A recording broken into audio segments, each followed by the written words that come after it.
And I stand by it. You played Sonny Styles the whole year, and Sonny Styles did what? He improved all year. If Arvell was better at that point and Arvell played the whole season, doesn't it stand to reason he would have improved at the same clip? Well, of course it does. So yeah, 100% stand by it. And look, the proof will be in the pudding next year. We'll see who was right. I'm a believer that this team's going to win the national championship, the season of dreams. So Juck over. And if we allow them to devalue it, we lose a lot of what makes college football special. Don't let them do it. Don't let them devalue what it means to you. The Ohio State Buckeyes, the 2024 national champs, will be remembered for how they came out of that. And welcome into Juck on Bucks on a Monday morning. Appreciate you so much for joining me. We got a lot to get to today, guys, including a conversation that Kris and I are going to have here in a minute. And I want to talk about the New Jersey influence to start this off, because it all ties into where we're going here. We see periods of time where Ohio State is finding a little honey hole, a little area in a certain part of the country, and they're focusing a lot of recruiting effort in a particular area and gaining traction. Sometimes it's when a state has the local school is kind of down. They're in a bad turn, and you can pull guys out easier. Sometimes it's a population boom in a certain area, and all the big dogs are trying to get in to get a piece. Sometimes it is, an out-of-state school owned an area, and you just come in and beat them, like Penn State used to own Maryland, and now Ohio State can kill Penn State in Maryland. But recently, there's two areas Ohio State's been focusing on more than they used to. That's North Carolina, where in this class of 2025, you pull out Trajan Odom, defensive lineman. In the upcoming class of 2026, the number one defensive lineman in the country, Aiden Harris, also from North Carolina, his twin brother as well. Then you've got defensive end, Xavier Griffin Haynes from North Carolina. Last year, Justin Fry tried to get David Sanders Jr. He was another North Carolina kid. But the biggest area that the Buckeyes are latching onto, outside of the obvious ones that they're always in, is New Jersey. And when we look at the upperclassmen that are from New Jersey, ironically, you've got the two Ole Miss transfers, IGB and Taiwan Malone, are both from New Jersey. You had Cody Simon, he was from New Jersey. You had Jaden Bonsu, who has since transferred to Pitt from New Jersey. And you got Jalen McClain from Seton Hall Prep in New Jersey. I think I'm going to do a segment on Jalen McClain here. Great story. 3-star, number 50 safety in the country. Perry Eliano got trashed for taking this kid, got trashed for his recruiting.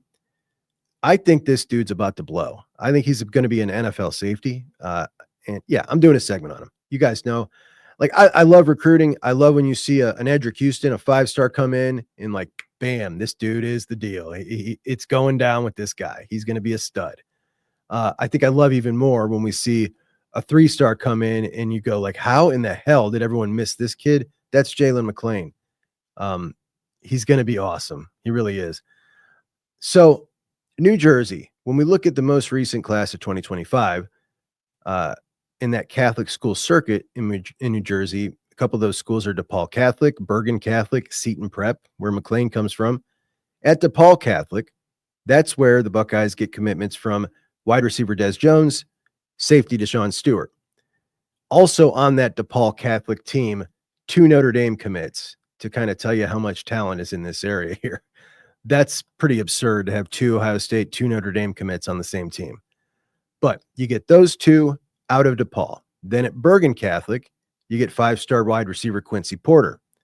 Then at Philadelphia St. Joe's Prep, you got 2 more New Jersey kids who make the trek to Philadelphia to go to high school in Maxwell Roy, defensive lineman, Isaiah West, running back.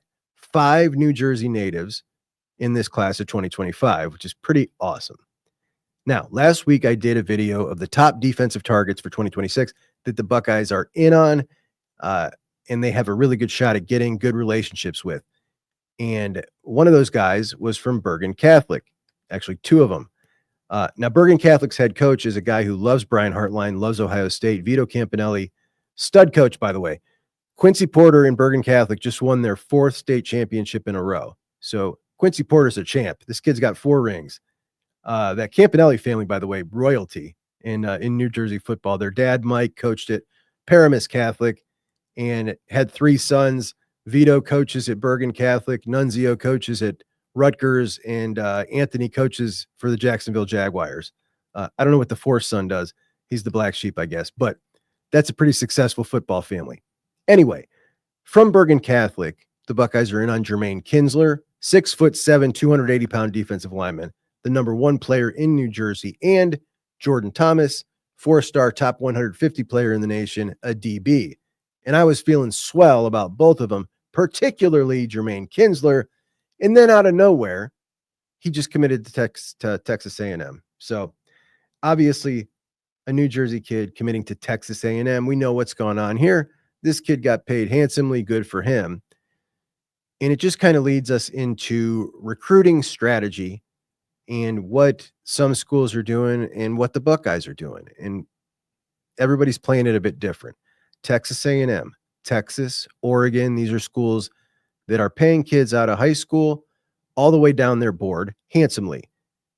And then you've got other schools who are popping up once in a while, and they're going to pay handsomely for that one class when they're in on a lot of guys, but they can't afford to do it every year. We've seen Miami do that.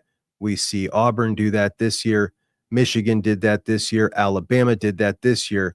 I don't know how many of those are going to stay up in that region. But when we look at the big dog programs, there's really only two that have not gone that route.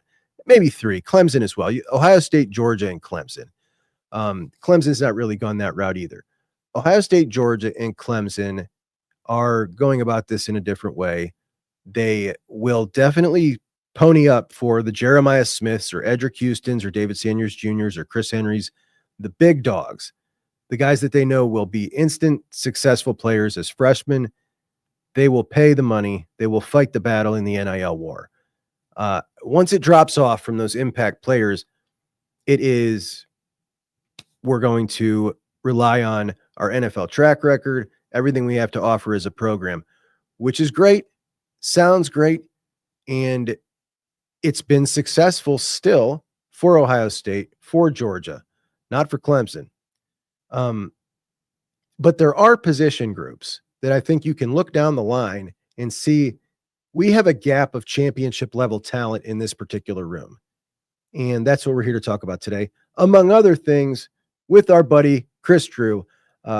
Kris Drew from Menace to Sports, and he's got a new baseball podcast, Kris and Pat. Check it out. It's pretty cool. They do a great job at that, of course. Pat, the producer on Menace to Sports, and they're into baseball. So check them out there. But Kris and I had a conversation about the tight ends, about Matt Patricia, about the defensive line, and all the comings and goings of Ohio State Buckeye football. Have a listen. Before we get to Kris, please hit that like button and subscribe to the channel. You're also going to want to hit that alarm bell for when we go live. Thanks, guys. All right, my man needs no introduction. KD, how we doing, brother? Better now. My back hurts, though. My back hurts, dude. I had to shovel today. Dude, I'm telling you, it gets no easier, man. It lasts like two or 3 days now for me, that pain. It's not what I want to hear, man. I want to hear that it's going to get easier. My mom always tells me things don't get easier, but I want someone to tell me things are going to get easier. First indication I was getting older was like, what in the world? Why am I hurting so bad? Oh my, it was snow. Mm-hmm. We got a lot of topics that are on my brain today that I want to go over. You know, the first one, and I'm just going to bring it up now because I just saw it before we got on air, and it took me back to a conversation I had with a buddy the other day. And I don't know if it's just me. I don't hear anybody else talking about it, but I'm very bothered by the fact that we are continually, as fans, asked for more and more. We fund the payroll now with NIL, and there are certain things that we get back as fans that are just nice things. And I don't like giving those up. I don't like fans being crapped on. I don't like traditions being taken away. And the blasé-faire attitude with which we just got the spring game canceled and nobody seems to care is bothering me. And it bothers me from a couple aspects. Number one, I hear so many people say, in the past, it's the only time I can bring my family to go see a game. And even though it's not a real game, it makes them feel like it's a game. You can also bring your kids and it doesn't cost you an arm and a leg. And if you got to leave at halftime, whatever. And for me, and you as Recruitniks, we want to see those freshmen in the jersey run around, see how they move. And it's just something, it's also the only time we get to see any football for 8 months. And I'm seeing people say, you know, I agree with the decision. And I just like, I don't get it. I don't get the counter argument for it, other than it's just one more thing that we lose as fans, amongst a lot of other things and traditions that we continually lose as college football fans. What's your take on all that? Sorry for rambling. No, don't apologize. One of my big complaints with Ryan Day has always been kind of like the spring game. Like over the last 3 years, we've been moving more and more toward like this two-hand touch approach. Last year was really bad, and I get frustrated because I see other schools like Nick Saban, they play hard. Georgia plays hard for a half. Urban Meyer, you and I both love. You know, we're used to teams playing hard at least for one half, and seeing some action, and especially like with this young of a team on defense in particular. I think they need all of the tough reps they can get. So, you know, I'm frustrated because as a two-part, as a fan base, we are being asked to give more than we ever have, and we are seeing diminishing returns in terms of like how much we are seeing. Now, of course, we just want a natty, so I don't want to complain too much on the diminishing returns. But I think there's a way to go about it where we can keep tradition, have elite culture, and get guys experience. Like I don't understand all the arguments as to why we are moving to more of this showcase style rather than like an actual full spring game. I've not really heard any arguments for it, other than I was talking to Dylan and he was saying, you know, these guys just played this really long season. I don't want to see a single one of them taking a snap. And I'm just like, Dylan, like you know, like that's fine. Number one, I think 3 months off, you know, I don't know, at that age is whatever if you're going to play a couple of hard snaps. But I'm not even interested in seeing them, and most of us aren't. We want to see the young guys. Like that's all I ever want to watch that game for anyway. But like, I don't want to see Jeremiah Smith. Like I don't want to see it. Like I don't want to, like if you played 300 plus snaps last year, if you played 200 snaps last year, I don't want to see you. Mylan Graham, I want to see you full go.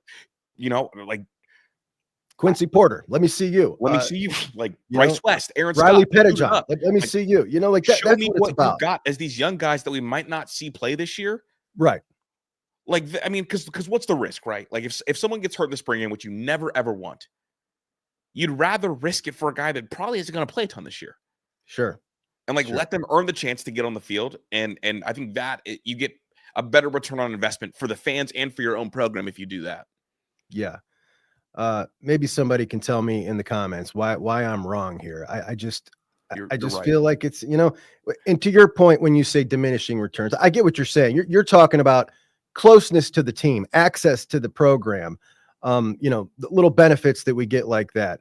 Mm-hmm. And, you know, losing the game as a real game sucked, but I think we all understood. It didn't even bother me that much. But losing it all together to whatever the hell this is going to be, I don't know, tug of war, water balloon content. I don't know what it's going to be. All they've given us is showcase, right? All they've said is showcase, not to cut you off. We don't know what that entails. Right. We don't know what it entails. All right, let's get to some football stuff. So I started a little series where I'm going over every position group, the way they played in 24, what I expect in 25, players in the room, leaders in the room, how recruiting's been going with the coach in the room, the momentum. And yesterday I did tight ends. And I always want to make it clear every time I start this is when I'm going over this with a critical eye, with the barometer being the top programs in the country. How does it stack up against the very, very best national championship caliber? Which is to say, like, yes, everything's very, very good. I don't want anybody to take this the wrong way if I'm critical about a certain one of these rooms. I'm talking about national championship caliber standards in these rooms. So my thoughts in summary on the tight ends were, I was very skeptical about this room heading into the season. I thought it was the least talented crew on the team. I was skeptical about Keenan Bailey, and the way those guys improved throughout the year, the way the offense ended up using them so much at 12, 13, even sometimes 14 personnel, the improvement of G. Scott, even in blocking, the emergence of Bennett Christian, who I think is now a very good blocking tight end. We didn't see what we wanted to see out of Jelani. But all in all, I think they did a fantastic job. What do you think about 24 tight ends? They improved a lot throughout the season. They went through like huge strides. I still feel like we're only scratching the surface with Jelani, and I think that's the one thing I want Keenan to do the most. Like, okay, cool, like the unit is good and growing and grew with experience, but can you unlock that player that we know that is inside Jelani? It's funny because I was talking to somebody about this. Every time he threw Jelani the ball, it was a full experience.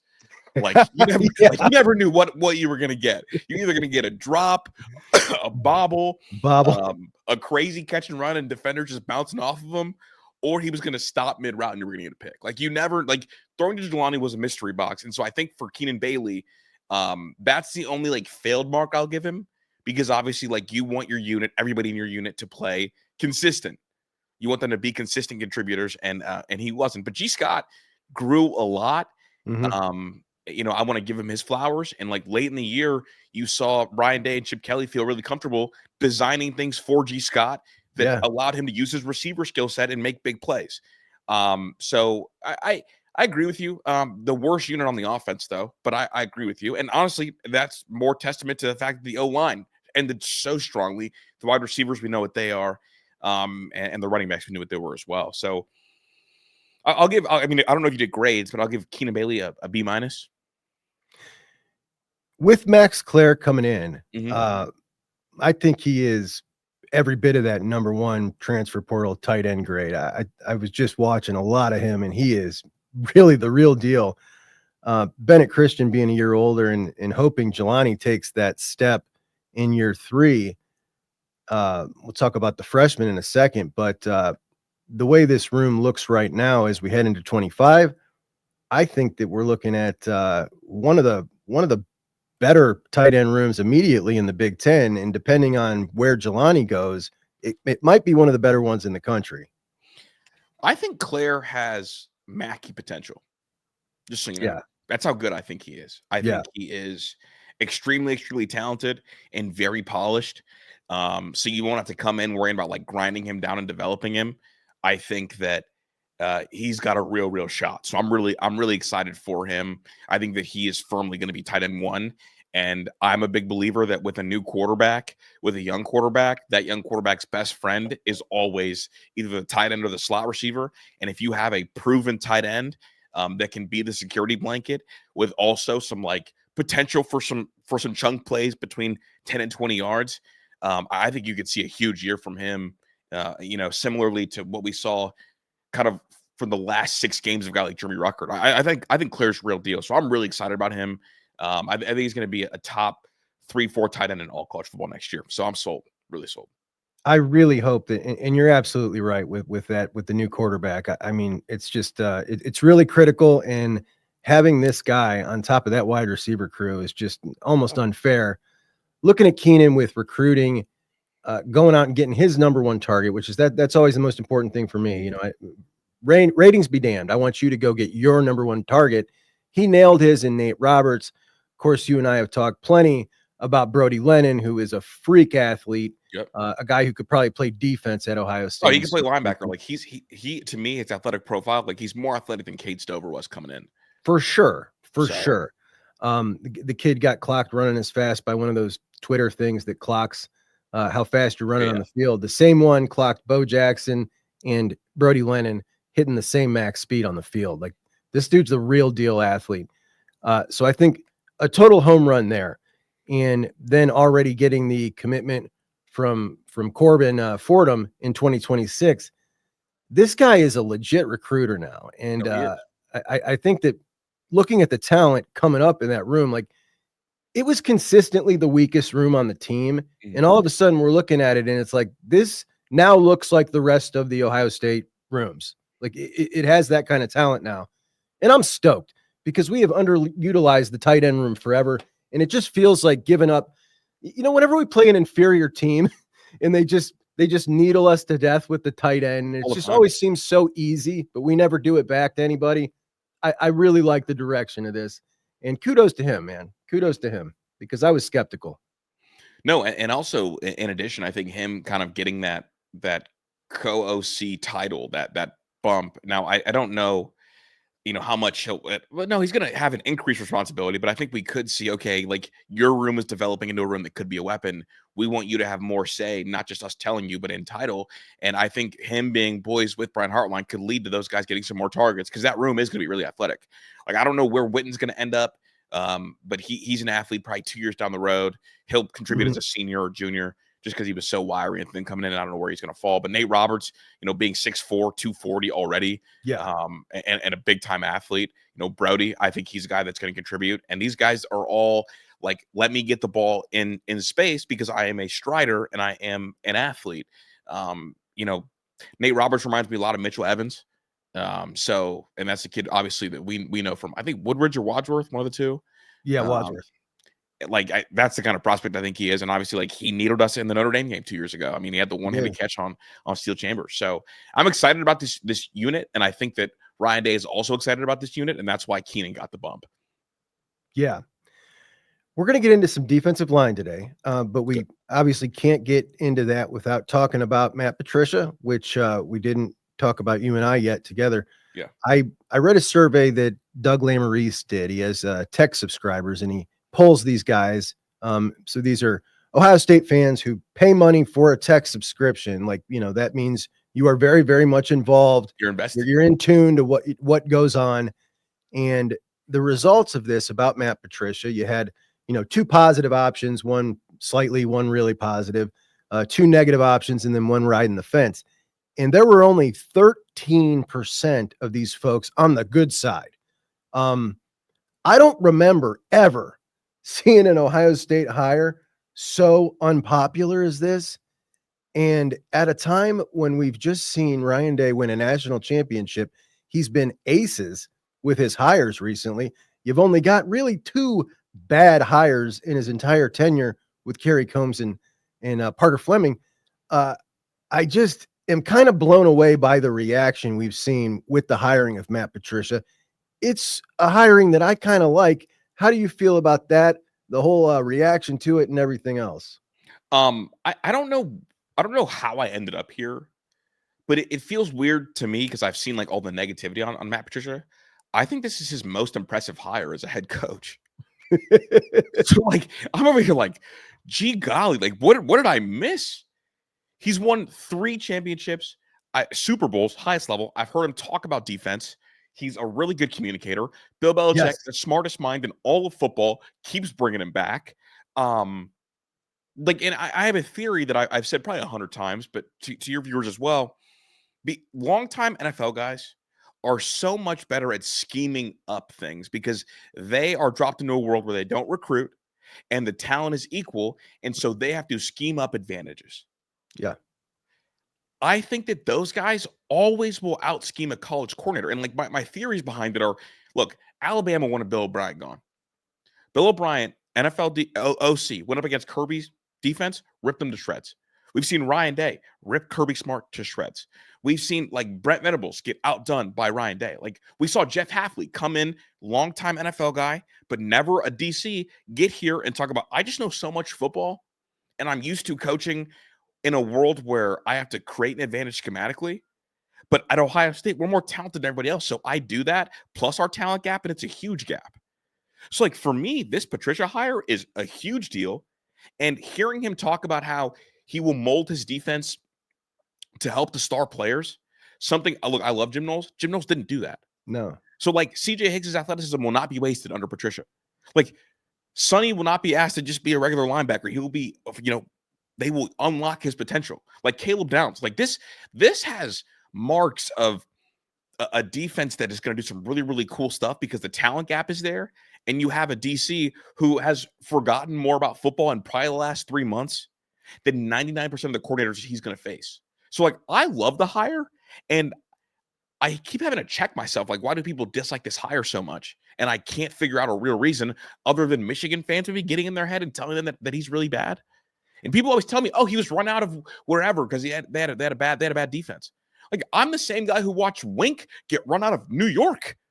Right. And like people, oh, well, he failed in Detroit. Well, good thing he's not coming here to be a head coach. Yeah. And also, like, everybody failed in Detroit. It's Detroit. That's just it, man. Come on now. They talk about how bad he was with players at Detroit. And, I got to tell you, I've listened to all of his recent interviews and him on podcasts. I think everyone would do themselves well if they're really angry about this hire to go listen to this guy recently. Yeah, but Julian, with the podcast with Julian Edelman was magnificent. Listen to the Yeah. whole thing and was like, I felt like I learned a lot. I was Yeah. really impressed by his communication skills. Exactly. Like, he's far more of a likable guy. And then I go back to, well, a year ago, remember when Chip Kelly got hired as the OC for Ohio State? Mhm. There was a full podcast dedicated to how much we hate Chip Kelly. And guess what? Chip Kelly worked out. Yeah, they did. We saw that full podcast. I just think that he's an extremely likable guy coming off in this. And then I also saw him talking about how he was in Detroit and how he's learned and tried to grow personally. And, it all makes sense to me. And the things that I've seen said about him, even in my comments regarding the 1997 horrific allegation, basically, like, we know how the system works in the United States of America. This guy wasn't found guilty. And I'm seeing him called names that, quite honestly, make me uncomfortable to someone who was not found guilty of something. And I feel like there is a lot of blowback, and it has to do with that. And it's obviously a sensitive topic, but I even heard Doug Lesmerises say, again, going back to him, when I listened to him talk about that survey, that he was going to ask Ross Bjork what extra vetting they did having him around college students. And I'm just like, dude, that's not how this works, man. This guy, I'm kind of blown away. Like, an indictment is not a guilty verdict. And I'm just stunned at how many people are like throwing around this guy's a sexual assaulter. I can't believe Ryan Day would hire him.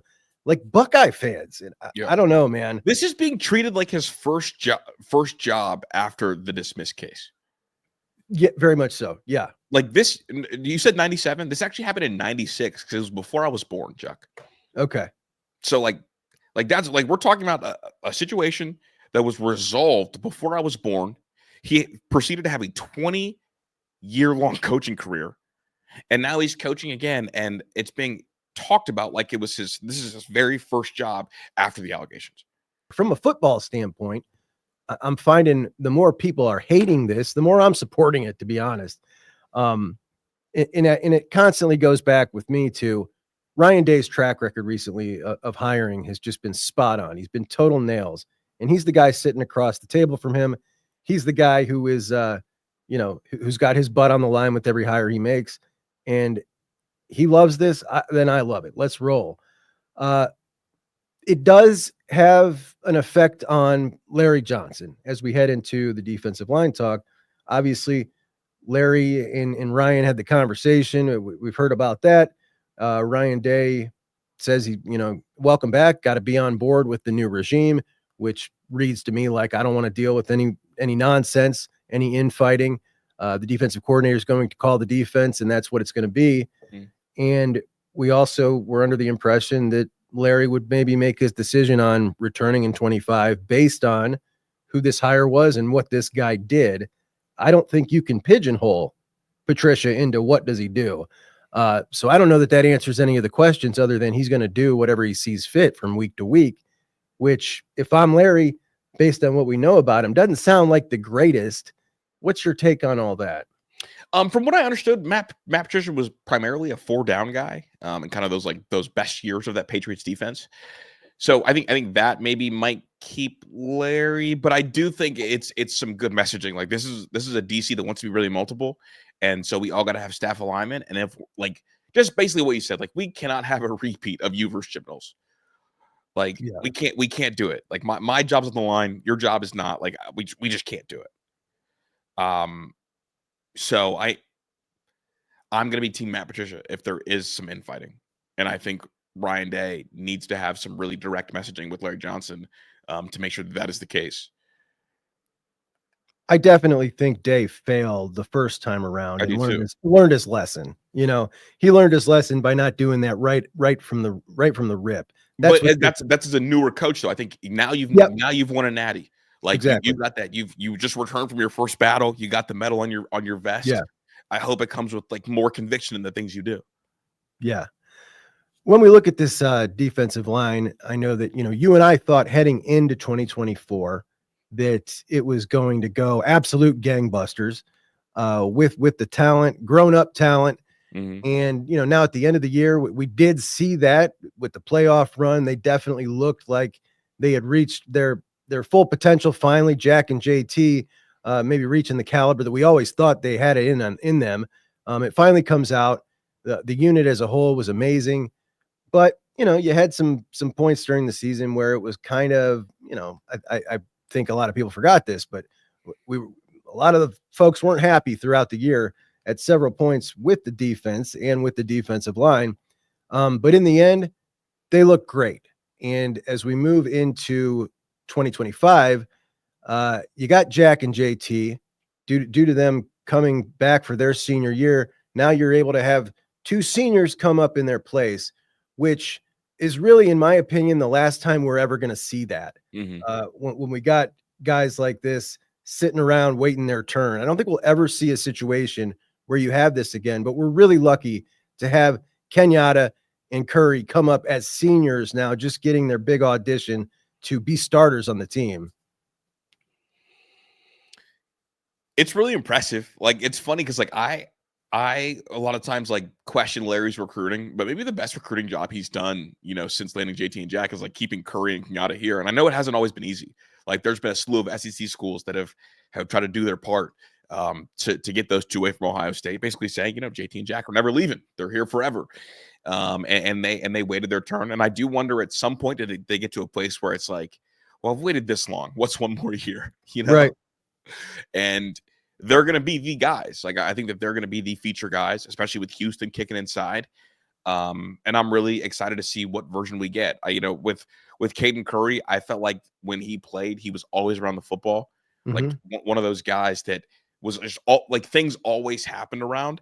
And I like Kenyatta's tools maybe more than I like JT's and Jack's. So like the length, the bend, that ridiculous first step. And I wouldn't shoot. I hate doing this. I wouldn't be surprised if those two collectively had more sacks than JT and Jack did this last year. There's a lot of people who are like, this is an unproven crew. You're losing all four of them. And I just feel awfully comfortable as well with No, I feel really comfortable with that. The defensive end spot, I feel incredibly comfortable. Kenyatta played really, really good at the end of the year. And Caden has always popped every time. Now, can he do that, on a very consistent basis? We'll see. He's got some help that we'll get to in a second. But moving inside, you got Caden McDonald and you got Edric Houston. We're assuming are going to be the two dogs in there. I think we're looking at a second and a first round pick at some point in their career.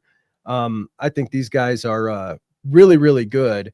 And this starting four to me is, one of the better four on paper that I think you could have in college football at this point. So I feel really comfortable with the starting four. And then we start adding in Logan George, the transfer from the FCS. We don't know quite what he can do yet.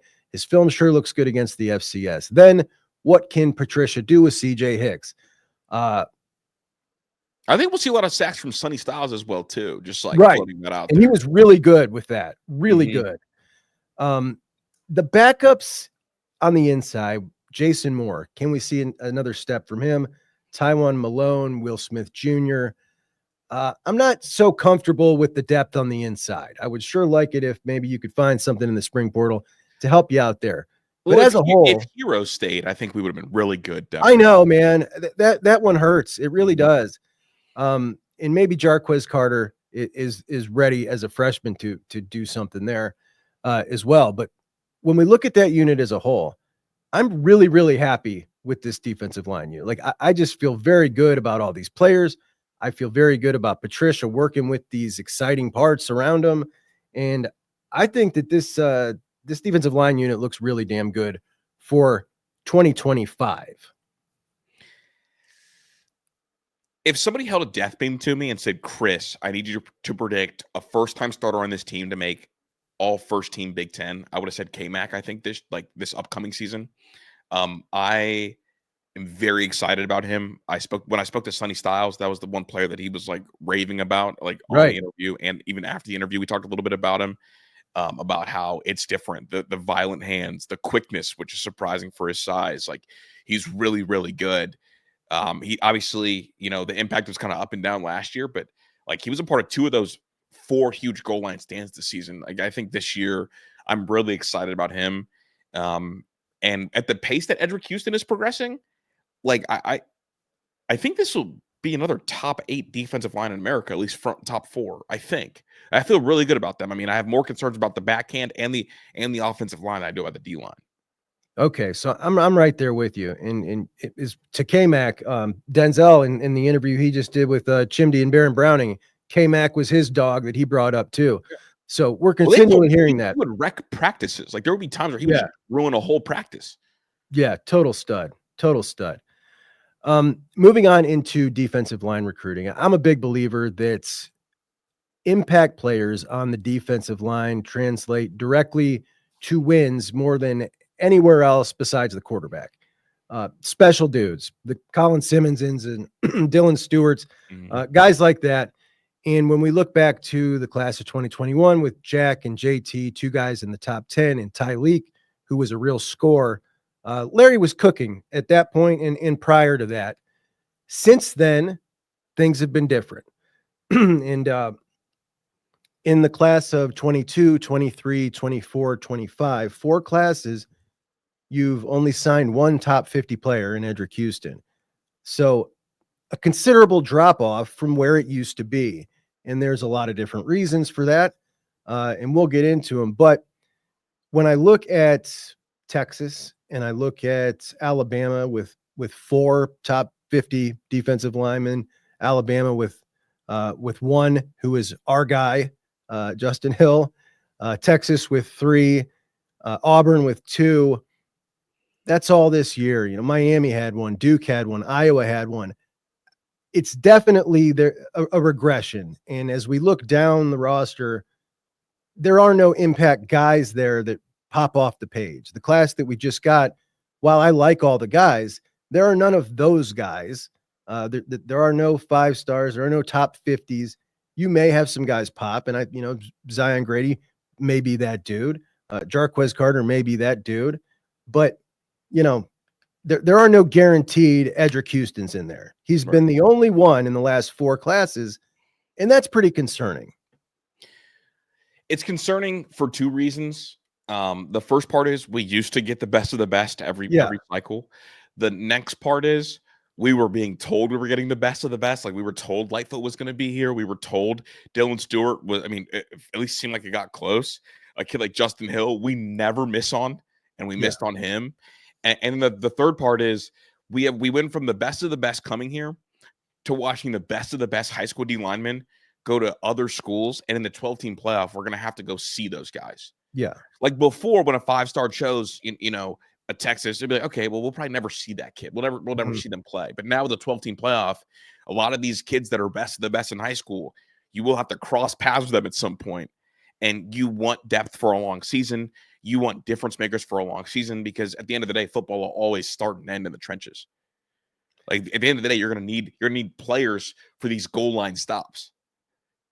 For sure. And we're talking about, difference makers in their, against the other teams that are up in that top tier that we're trying to compete with. That they're loaded with them. We're not getting them in. And this is a guy that they all widely call the GOAT, and he's coaching at Ohio State. And I'm just, Do you think it's too easy to recruit against him? It's been so easy to recruit against him, but now you add in the money and the fact that Ohio State's very reluctant to pay these guys. But that's not stopping Matt Guerrieri from going out and getting top 50 Fahim Delane. It's not stopping Hart. It's not stopping Walt. It's not stopping Laurinaitis. They're all getting that done with the limitations. So what's the difference with Larry? Obviously, we know that he's slowed down from the effort perspective when it comes to being a dogged recruiter as he's gotten older. But you got that, and then you got the negative recruiting against him. But this time, Kris, should he remain on staff through this year, and I'm leaning towards I think he is, it's essentially a lame duck year. I don't know how you get anybody in this class, because when we talk about Larry, I think him, as much as Heartline, people are coming to play for him. Like those are Larry's guys. And I don't know how he gets commitments from Larry's guys when they know Larry's not going to be there, but through the end of this year, he's not going to be there when they get to campus. Like, how does this work? I don't know. You know what I would do? My messaging would be if I'm Ryan Day in Ohio State, I bring Laurinaitis in, and I give Laurinaitis the green light to go give me 5 linebackers, and I'm okay if some of them are a little bit big, raw projects. Oh, that is diabolical, bro. That's what I do. I like Laurinaitis, come here. Like assignment. We don't know what the future is for Larry. It's too easy to recruit against him. But go get me the aliens that aren't ranked this high because they don't have a true position. That way, if we do swap over defensive linemen, the defensive line coaches, guess what? I got a 6'4" kid who doesn't know anything about coverages, but he can go get a guy. That's what I would do. I think that's the solution. And when you look at Storm if you Miller, can go get the guys that are Baron Brownings, and tell them if it doesn't work at linebacker, guess what? We got a new D-line coach coming in, and we'll slide you on the edge. You could be Micah Parsons. You could be Abdul Carter. That's what I would do. Dude, Storm Miller and Sincere are damn near tweeners as it is. So go get a couple more. I'm with you. This is a wonderful plan. That's my plan of attack. I hope Ryan Day hears this and Laurinaitis, come here. Go get me the big freaky guys. Just go from there. No, I love it. I really do.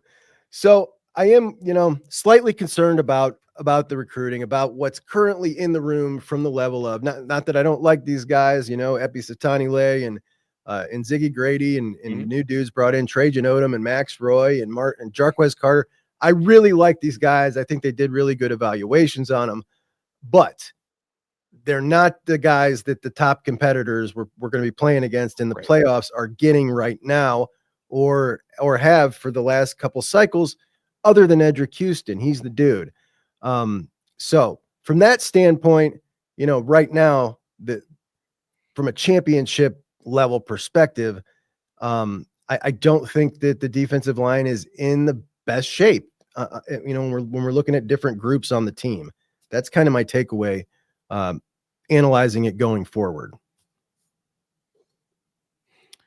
I agree. How much are you worried about 2026 though? I guess to start there, like, is your red flag up for 2026 or just like a yellow flag because of the portal? Because I think the portal could also kind of ease some of those concerns. Because 2025, I think we're good. Yes, we're good in 25. 26, I think is the 26 is where that's spooky. That's where I'm looking at. I'm looking at 26, and I'm feeling like, man, a new guy coming in, because we do like this is Larry's last year. Should he stay through 25? Right? Like. I think so. Honestly, Juck, I thought that he was just going to wait till JT and Jack. Like, doesn't it seem, Kris, like this would be the perfect time to leave? Yeah, like those are that was your class. Like those are your two top 5 players in one class. Like right off, like you win a natty, right?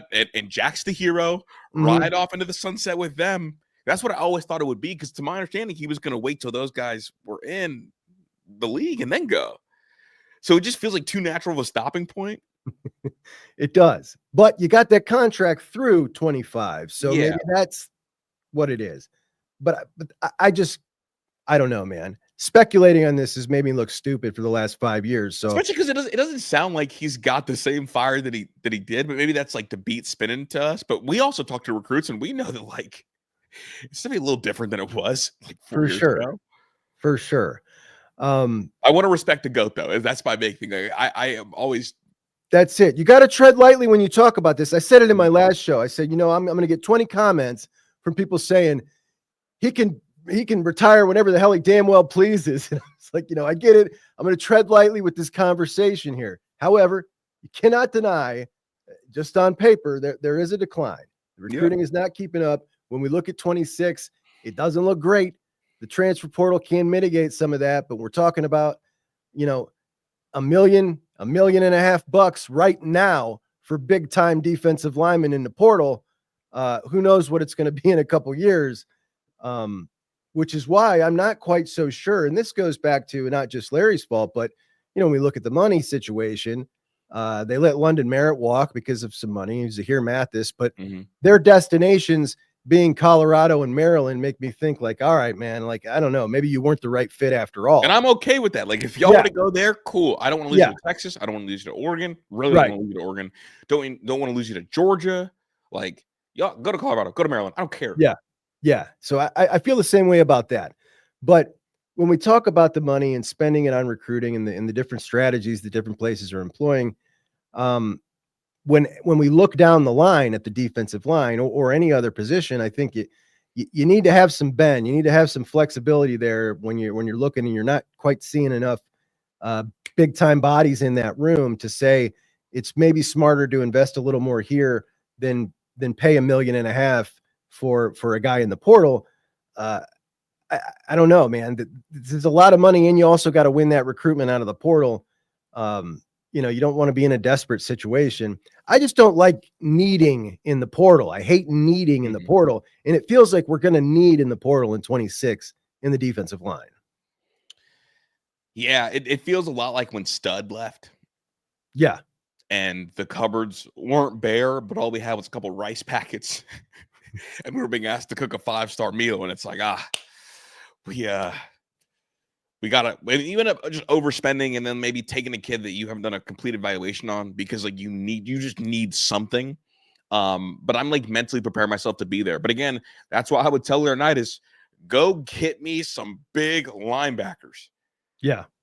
And that's why also I was interesting to see if they were going to promote Walt or MG before the Matt Patricia thing happened, if they were going to bring in like an interior D-line coach as an extra It was spot. perfect. Yeah. Right.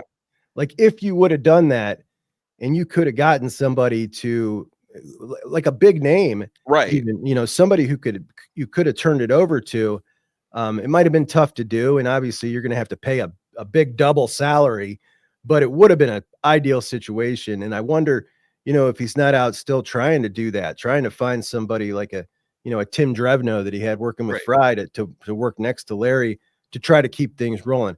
But this to me is obviously by far the most interesting thing we got going on right now in the coaching room and the most interesting position on the team as to how this is going to go with Larry, with the retirement and all this jazz. But KD, I appreciate you so much for joining me, buddy. Always a pleasure. You're my guy. I will talk to you soon. Thanks, bud. Yes, sir. I appreciate you. Thanks so much for joining me today, guys. I appreciate you so much. Please do like the video and subscribe on your way out. I will talk to you soon. Juck and Bucks out.